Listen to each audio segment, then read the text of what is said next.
Chapter 2, Boldness. In 2015, an idea was trending.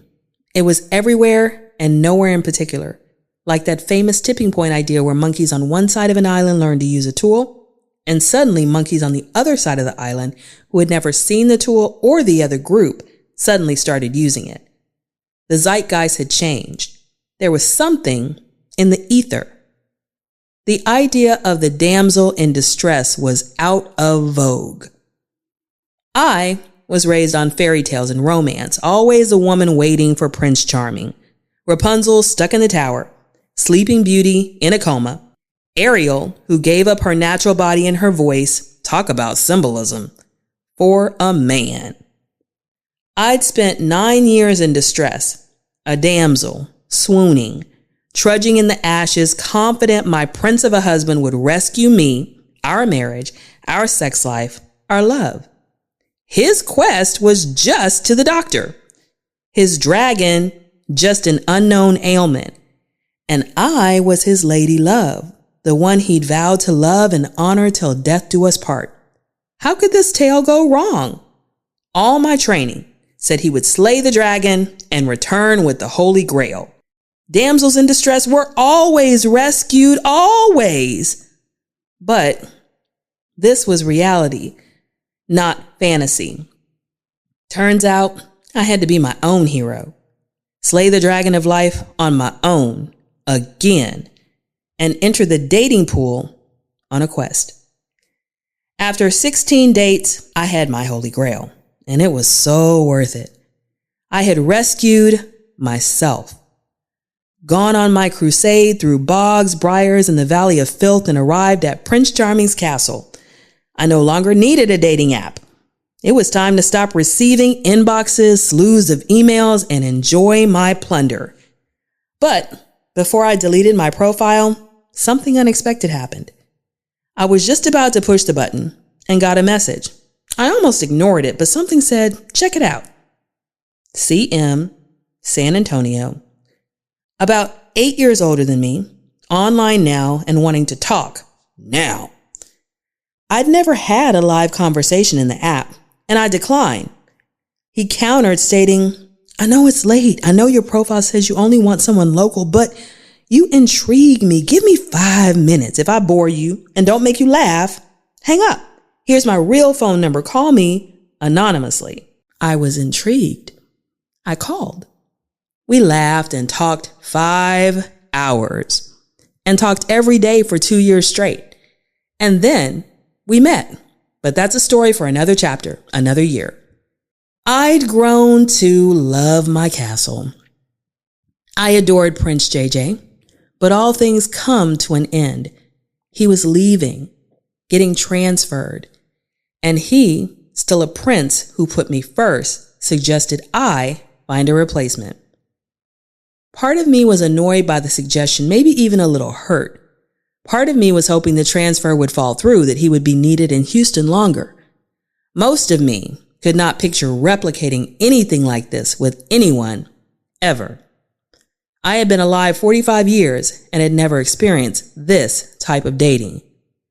But eventually, somewhat half-heartedly, I gave in.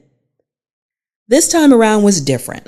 2015, divorced 6 months now, used to regular and amazing sex. I was nothing like the damsel in distress who had posted a profile pic and expected no one to respond. I was glad I had deleted the old profile. I was different, new, improved, much more comfortable in my skin, unapologetic about my sensuality, bolder, blunter, braver. I shed the last dating site and started over. Now, before I go any further, let's discuss dating site profiles. I probably don't have to tell you this, but I am not a picture taker. I avoid them if at all possible. I knew when I made a profile, I'd have to have some. My phone was crap. I hadn't yet traded it in, and I noticed on a mall trip with my sons buying prom gear that there was a photo kiosk. Voila, 2 pictures. 2 pictures I didn't want to take in the first place. 2 pictures while I was still going through my divorce. Can you see the resignation on my face? 2 pictures when I think It had been 6 years since I'd been on a date because my husband wouldn't take me out. 2 pictures when I hadn't been touched for about 8 months and was absolutely terrified of putting up a profile that got no response. Looking at my chest in these pictures, I have no idea how I thought that I'd get no response. I also have no idea why I thought I was extremely overweight. Looking at these pics and thinking back to my self-image, I realized I had low self-esteem. But 6 months later, I was in a different place, mentally, emotionally, physically. Those profile pics, that profile description, did not fit who I had become. And besides, after hanging out on an app, it seems to get haunted by the conversations that went nowhere, the disrespectful virtual catcalls, the obscene suggestions that you deleted but still come to mind whenever that app's icon flashes on the screen. Deleting the profile and building a new one on a different site was a palate cleanser. Coincidentally, around this time, I found out that JJ himself was a palate cleanser, according to urban slang. He was my fling that cleared the debris of my divorce, preparing me for my next serious relationship. I don't remember what pics I used for my new profile, but I do remember doing an internet search on how to write a fab dating profile. Before, I'd expected no responses.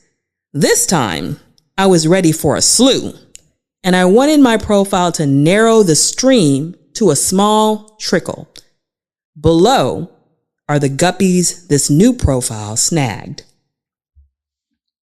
Date 17.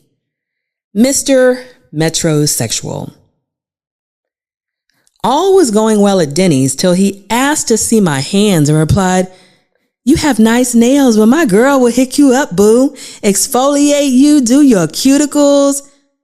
I expected a snap and a head flourish, and even though those were not forthcoming, I saw Metro as someone I might take on a spa day, but I would never be attracted to a minute more. Dates 18 and 19. Mr. Clean, who looked like the proverbial cartoon, just black, and the musky mentalist. Both had body odor so strong it almost made my eyes smart, and I made an excuse and left. Dates 20 and 21. Sugar Daddy was offering just that. Funds for sex and attention. A married man who hadn't had sex with his wife in years. They even had separate bedrooms. He stayed just so she wouldn't get half. The bassist, gorgeous, sexy, took me back to Rico Suave in my head, but he was not married, just attached to his 3rd baby mama, mother to 2 of his 6 kids. He was on tour and gave me a walk through the tour bus, the venue, and an autographed album. Dates 22 and 23. Date 22, Vincent Price, took me to an Irish pub with stairs I thought I might kill myself in, climbing in heels. It was dark, dingy, and grimy. I think they had this place in mind when the phrase greasy spoon was coined. I didn't want to eat, drink, or even touch anything. Then he began talking about death. I tried to change the subject, but he wasn't having it. He had the most charming English accent, but all I could think about was asking if he would do the Vincent Price laugh. I refrained. But for the second time after meeting up with the guy, I went into super scrub mode that night. Date 23. The beautician spent our whole date describing his 9 kids who needed a mother because theirs had passed away. Coincidentally, he showed up in the People You Might Know on Facebook a year later, and he was in fact married by then, having found his replacement bride. Dates 24 to 26. Rappers 1, 2, and 3, there's nothing really to describe. No personality, no conversation, no interest on my part. I was beginning to wonder, did men memorize the lines they used online? And in the initial conversations, were there some scripts they were reading from? How could these guys seem like candidates 1 minute online, on the phone, but in person deserved a 1 dead fish rating? Dates 27 and 20.